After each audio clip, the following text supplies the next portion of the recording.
ശ്രീ എന്നെ നെല്ലിക്കുന്നു.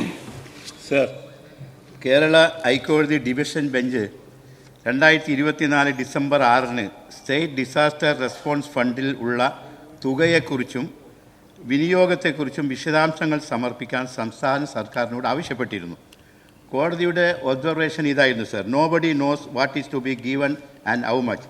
വയനാട് ലാൻഡ് സ്ലൈഡിന് മുമ്പ് ജൂലൈ 29 STRFൽ അവൈലബിൾ ആയിട്ടുള്ള ഫണ്ട് എത്രയാണെന്നും ചെലവഴിച്ചത് എത്രയാണെന്നും അറിയണമെന്നും സംസ്ഥാന സർക്കാർ എത്ര തുക ചെലവഴിച്ചു എന്നതിനെക്കുറിച്ചും എത്ര തുക ഇനി വേണമെന്നതിനെക്കുറിച്ചും വ്യക്തത വേണമെന്ന് കോടതി പറഞ്ഞിരുന്നു.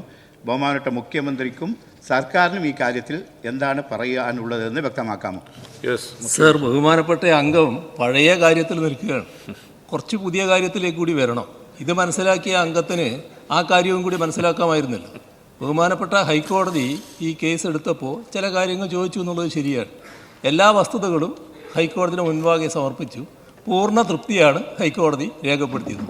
മാത്രമല്ല, ഹൈക്കോടതി എന്നിട്ട് പറഞ്ഞത് നമ്മുടെ സംസ്ഥാന ദുരന്ത പ്രതികരണ നിധിയുടെ മാനദണ്ഡങ്ങളിൽ ഇളവ് വരുത്തി അതിൽ നിന്ന് തുക വിനിയോഗിക്കാവുന്നതാണ്, 120 കോടി വരെ വിനിയോഗിക്കാമെന്ന് പറയുകയും ചെയ്തു.